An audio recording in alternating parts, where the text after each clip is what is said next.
Okay, Renaud, here we are in Cologne in the Shelter Bay Marina, ready to pull boats out of the water, or they actually already are, and go across to the Pacific side. You've just completed leg one. Why do you keep winning? Why do I keep winning? Yeah. I think it is the fault of the others. No, I just joke. I had the chance to sail on the boat for at least 2 years before the event. I think this helps me a lot to understand how Capucinet is working, what's the reaction of the boat in about any kind of weather. So this is something good. I think as well that I am a lot more checking the weather and do tactical things. Then I wish that the others will be more closer on the next leg, because it's a lot of interest to sail more boats closer. In tactical, it's quite good. For this leg, we were at the beginning with Dan, Australia, and with Pilar as well, very close. Then Dan from Canada came in the game with Kerry and I. This was really pleased. I wish that we will be 6 or 10 boats together, and this will be a really fantastic thing. Yeah, I know what you're saying. It's pretty clear that you know your boat. That's obvious, but you also know how to cook cakes. Why do you cook so many cakes? And how do you cook them? Are they cake mixes? You just No. What happens? It is not the saying I cook many cakes. It is the saying that I don't want to eat dry frozen food. The reason why is, first, I think the taste is not good, and secondly, my stomach don't like those kind of food. So I try to have one hot meal that I cook every day. So sometimes it could be cooked vegetables, sometimes it could be pasta, rice, polenta, gratin in my oven, and it's happened maybe once a week or twice a week. I want to have bread, or I want to have cake if I have fruits. So I do my own mix. I don't have anything prepared. I just sit in the bottom of the boat and put my eggs, put my flour, put the yeast, make the mix, and milk and things. Jeepers, it's a bit more complicated than I thought. I imagined it was a cake in a box. No, that's about 15 minutes to prepare. Yeah. And then I put this in my oven, the oven on top of my stove. It's about 10 minutes at maximum to get the heat, and then about 30-35 minutes at nearly the minimum, 1.5, and it's ready cooked. Wow. At the end, you have a lot of heat in the boat. Yes, yeah. 33, 35 degrees, so it's really hot. Yep. But you have something fantastic, and it's helped the stomach. And when the stomach is happy, my brain is happy as well. Very cool. Okay, back to racing. So there's going to be, there's a huge number of options, but there's serious options for routing for the next leg. You know, this is a big one. Yeah. And you can go to the north, you can go to the south, you can go to the southeast, and so on. I won't ask you what you're going to do, but you're obviously looking at it carefully. Yeah, that's been now maybe from Lagos. I am checking what will happen for the leg 2. Yeah. Because yes, the first part up to the longitude of Galapagos will be really hard to know what to do. And I think that there are some period of a week, maybe 10 days sometimes, you have the trade wind going through Panama, the northeast trade wind going through Panama, and it will happen next week, but I don't know if it will happen when we leave.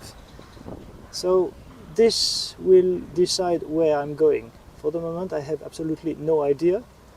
I did also see that La Nina is going to stop, and we have the counter-equatorial currents starting to blow from west to east, up to 2 knots, which is a lot for the class Globe 5.8m. So I think the goal will be to stay in the tongue of wind coming from northeast, and also to avoid to be in the equatorial counter currents. Yeah. And for this, we have many tools. We have, first of all, Windy, with two different predictions, GFS and ECW something. So you can compare what else.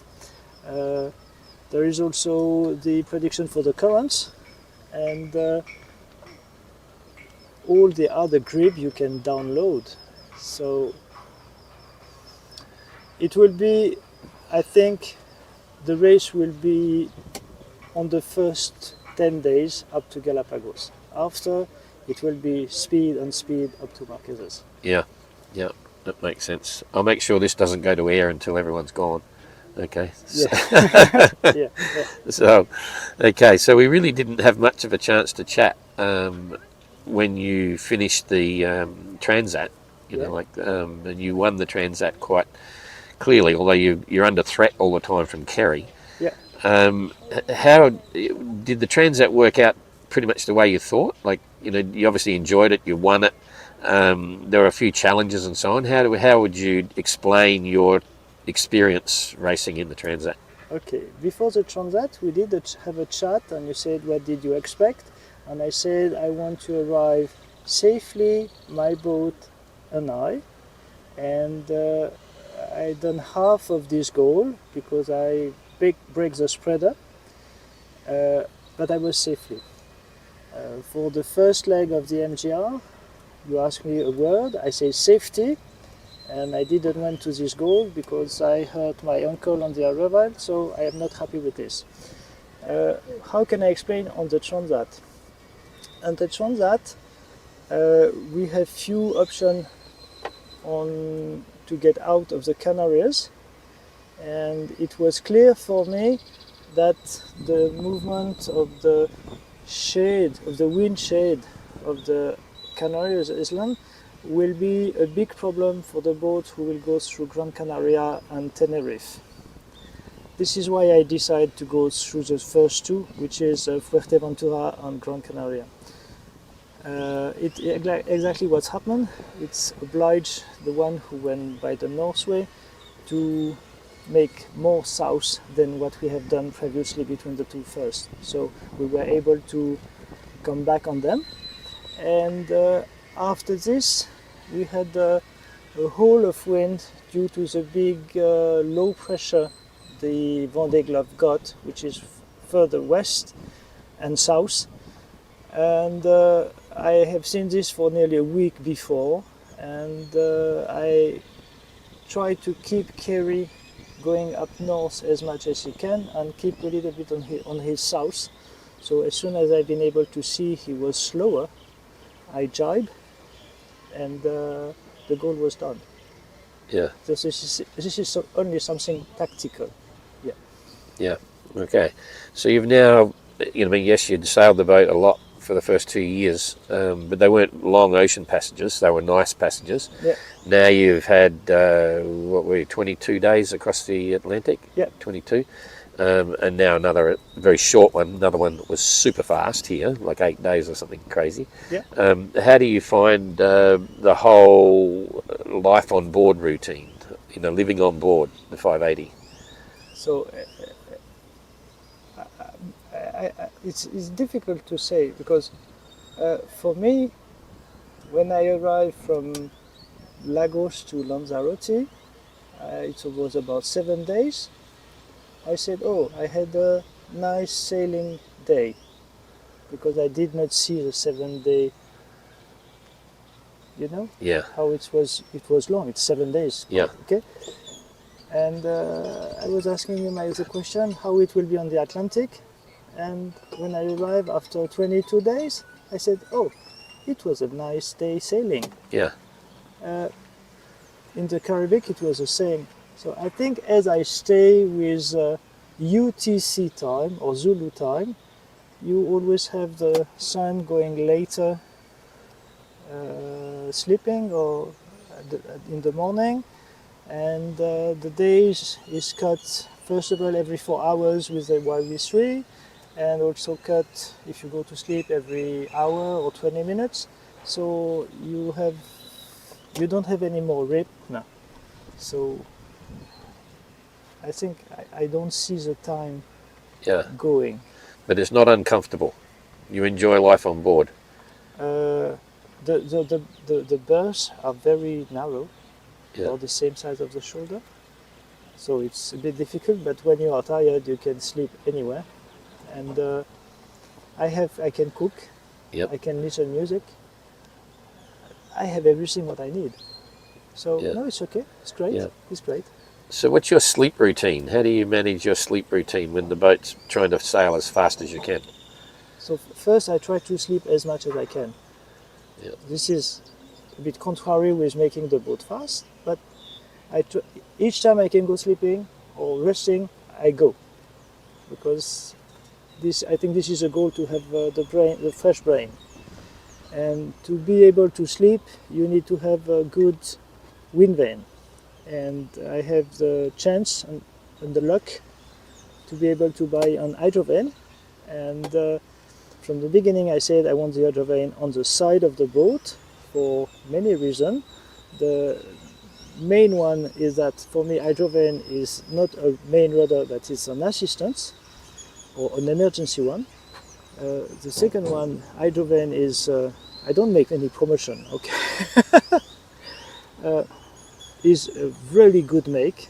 Mechanical is just perfect, and I put it on the side because while we will be in the South Pacific and Indian, it will be always in the water, never out of the water. This will be a great help to push a bit more the boat. Mm-hmm. And then with the hydrovane, you have the possibility to disconnect the aerial part and to use only the rudder. So with the electric tiller, you can link the electric tiller on the main rudder and also on the hydrovane.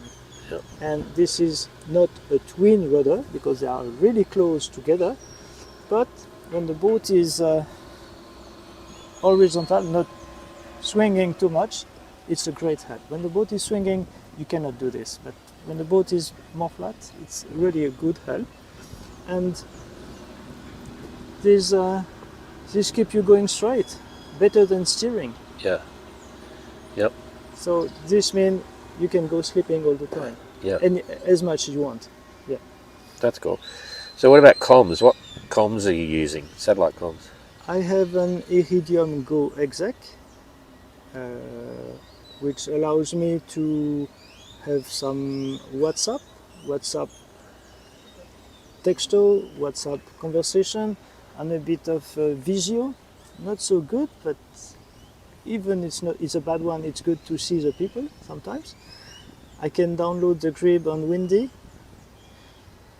and of course YB3. And this is enough for me. I don't need more. Yeah. Yeah.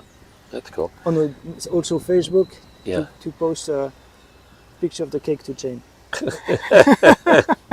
Yes.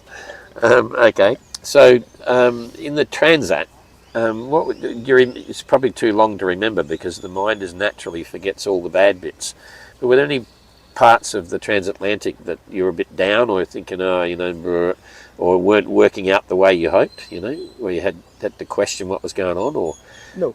no? No. The only bad part of the Transat is when I see my shredder who was open. Yeah. That's the only moment it was a bad part. Okay. Yeah, you have some Yep. moments which are not as good as the others because the boat is swinging, and that's been the 10th time you go to put down the sail because you have a big cloud coming with maybe rain, maybe not, maybe wind, maybe not. That means the same time you put the sail down, 10 times after you put the sail back, and so this is not so good moment. But we are sailing, and it's normal to have these kind of things. Yeah. So Yeah. Okay, so your sailing background's quite interesting because you're sailing in the lakes in Switzerland and all that sort of stuff. So you've had what I'd call a diverse sailing background. Yeah. Just tell us some of the different boats that you've sailed in the past. I did sail so many boats. So first of all, I did sail on cruising with my parents for 8 years when I was from 10 to 18, all around the world, from France to Papua New Guinea. It was a long keel boat, very heavy, metallic. Okay. the waterline spray of Slocum. So I Was the learned, Slocum a spray design? yeah, the waterline. Yeah, Oh, just okay. the waterline was a spray, and outside was a bit different. Okay. Yeah. Okay. Yeah. A catch, very heavy, but we used to have for many years no engine and all by sail. So Yeah. this teach me how to go with a boat. And when I went back to Switzerland, we have the Centre d'entraînement à la régate in Geneva, which is the training center for sail racing, who was started. So I went there, and it was on one design 7 meters long boat. And part of this, I had a 5.05, and with racing, then I made few Tour de France à la voile with the Geneva team and other team also, which was again on one design monohull. Then I have for racing, I had catamaran, M2 catamaran, full carbon, Geneva Lake catamaran. This is 20 foot long, 450 kilo, a huge mainsail and a big Janaka who is flying, not foiling, No. flying on one hull with less than 4 knots of wind. Yeah. Just fantastic. And then I have what we call a surprise, which is one design boat, 7.65 meters long, which I use a lot to do single-handed and double-handed race on the lake. And then I have the Class Club 580. Yeah. Okay. So you must have had quite a few sailing friends that questioned what you were doing. Did they, can you remember some of the reactions when you said you were going to do this thing? So I did not make any so much promotion of what I am doing, because I'm doing this event for my own. This is a goal, maybe the goal of my sailing racing life. You understand? Yeah. So when I start to prepare the boat, I did not talk to anyone, only to my partner. Once I have the boat, I start to open the things with my family. And just before the start, I open to the few friends, just a year before the start. And they are just said, this is something amazing. This is something amazing. Because on the lake we have a boat called Corsair, which is also a plywood shine boat, which is 5.5 meters long. But when you put it on the side, you have the impression that the Class 580 is double size. Yeah, battleship. Double inside, Battleship. double, Yeah. It's cool. Yeah. Yeah. So no, the friends in Switzerland, they are really impressed with this event. Yeah. Okay. Cool. And there are lots of followers. I send pictures, and that's great. Yeah. So you mentioned about you had potentially a drama when you finished here. Just explain that. You crossed the line and it all went pear-shaped. Yes. So first of all, I went down the cargoes and the pilot boats and other boats. I don't know what they are, without lights and without IAS, on the 3 lines coming here. So it was by night, no moon. I was really happy, maybe more than happy, lots of emotion, to won this first leg. So once arrived in the breakwater, sending the picture, whatever, furling the sail, been on the deck to put the mainsail down, and that was from few days. We had plenty of flying fish on the boat, and even you put them out, it smelled all the time. So I did not care, but I put my right foot on flying fish when I went back in the cockpit, and I slept, hit my back, hit my head on the companionway, and then wake up, it was all okay. Wow. But about an hour after, I have pain starting in my ankle. So I was sure that everything was finished for me during the race, and so I hit my head, I hit my back, but I hit my ankle as well, but I don't remember this.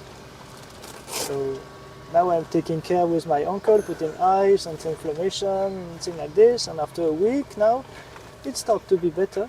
Yeah. So I'm confident that in 2 weeks I will be on the start line. Yeah, something as simple as that could have wiped everything out. It can, Yeah. and I'm sure it's 100% my fault because I did not check and take care if there is any problem. This is because of the omission of the arrival, and also because I was thinking that the leg is finished, but it's never finished before you are on the wharf. Yeah, absolutely. Yeah, too true. Okay, so Kerry's your number one threat at the moment. Yes, for the moment. Yeah, for the moment. And there's as you say, there's a few others sitting in the background that have the potential to do things. What's your plans to stay in front now? You know, how do you feel about that? What are you thinking? I have no plan. Yeah. It's day after day. You see, I was racing against Kerry, but also against Dan Turner. They were close at the moment. Yeah. Going down from at La Barranquilla, and we had this question about the Caribbean currents. As it turn in the end of the Gulf and come back east. So I did think a lot, take a lot of observation of what to do, and it was clear for me that when I was in the Caribbean currents, the water was deep blue with lots of weed, and when I was in the countercurrent, who goes from east to west, the water was green, even turquoise, without any weed on it. So I keep myself a bit north to be in this green turquoise currents, and this helped me at the end. Yeah. This make me winning the race. Yeah. Winning the leg. Yeah. Yep. Definitely. Okay. Now, on next leg, we'll see day by day, or maybe 4 hours by 4 hours by 4 hours with the YB3. Yeah. This is a great help because you can see where are the others. I don't know if the other boats do the same, but for me, we have the opportunity to use this YB3 to know where the others, so I use it at 100%. And then you can do more close tactic, you know? Yeah. Yeah. Very interesting. All right. So what are you missing the most in the race? You know, what are you missing anything at all? A double queen size bed. Yes, I understand that one. And very deep. Yeah. That you go in and you just float like this. Yes, it doesn't matter. You've only got a couple hundred days to go. You know, Exactly. maybe 300 days to go. Something. Yeah. Yeah, that's cool. You're looking forward to when you did the voyage around the world with your parents. Was it through the trade wind route? You're going back through similar track now? It was exactly trade wind routes. Yeah. Yeah. So is that bringing back fond memories? Sorry? Was that bringing back fond memories for you? Like taking off now in your little boat to go to the similar anchorages and stuff? Yeah, but I don't think those memories help me. I am not surprised maybe for the waves like they are, or for the big black clouds who comes. I'm not surprised of this, of course, but the movement of the class 580 is so different of any other boat because the keel is flat, so the boat is doing like this, and the rudder is small, so you cannot load the boat so much. So there's few things like this. So it's difficult to compare with any other.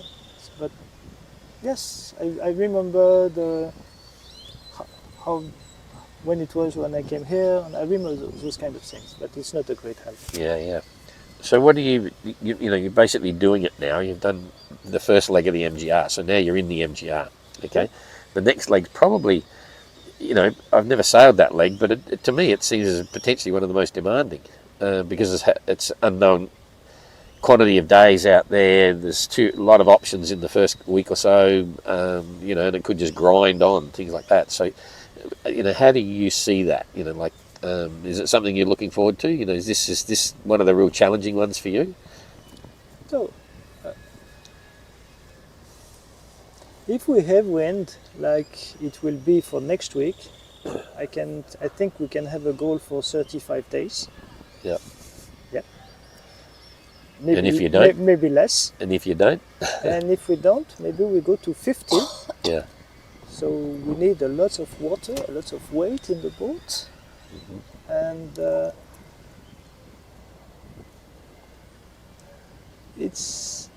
I'm quite sure that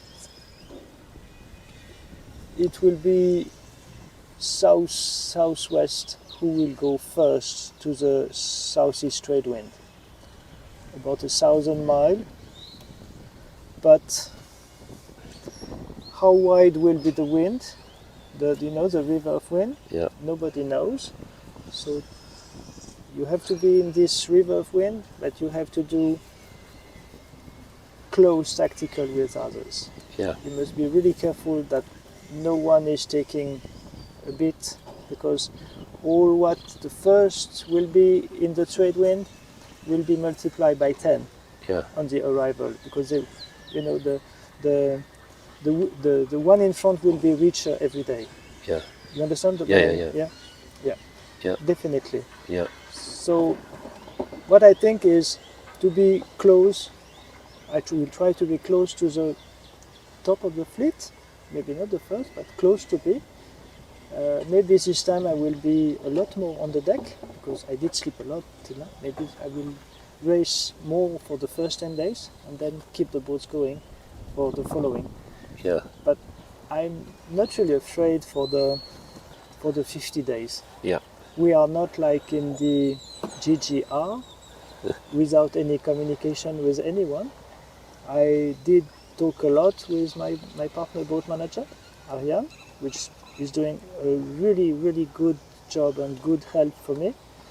And so you don't have any, I don't know the word in English. Isolation, extreme isolation. Solitude. Yeah, extreme isolation. Exactly. Yeah. This is like a test, everyone tries to, talk about the GGR and say, no, you've got to have Starlink on GGR and you've got to do this, that and the other. Part of the key and part of the essence of the GGR is total isolation. Yes, extreme independence, no assistance, whatever. Yeah. So it'll never happen, because that's the thing. Now this is the first time we've done an event where it's free satellite comms. Yeah.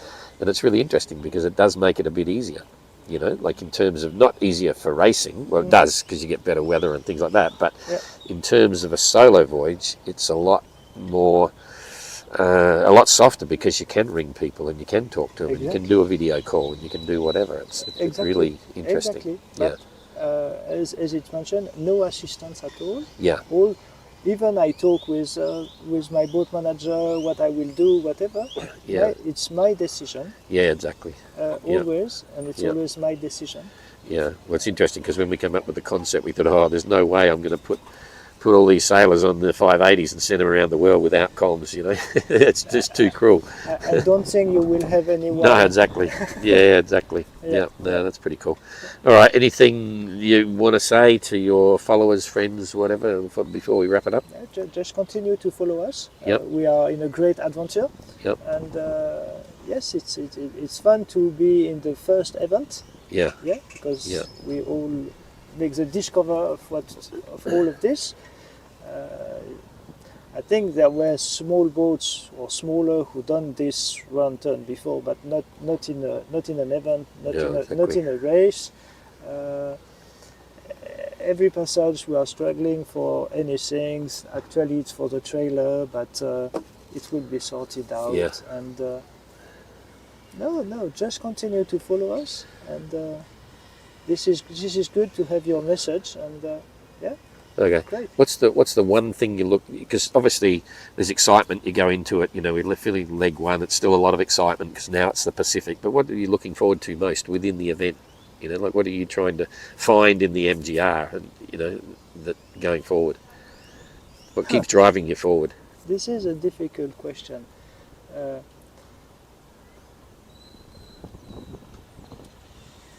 For me, it's a lot of fun.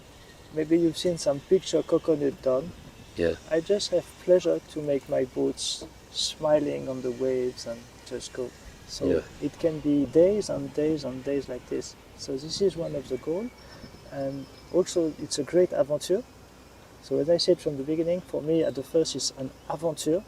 And then if it's good at the end, we will have plenty of cherry on the banana cake. Yes. Okay. Yeah. And yes, it's a kind of own respect to be able to build this project, Yeah. start the project, and be in the project. Yeah. So, yes, this is my goal. Yeah. Life defining and life changing. Exactly. Yeah. Yeah. Okay. Exactly. Yeah. Thank you very much, Renaud. Yeah. Keep up the good work. Yeah. And we'll see what happens in the next leg, eh? Exactly. Day after day. Okay. Yeah. Sounds good. Thanks, mate. Thank Yeah. you. Bye-bye.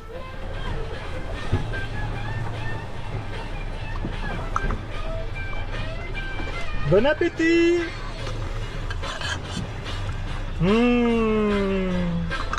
Deux bons œufs avec des tomates et des oignons.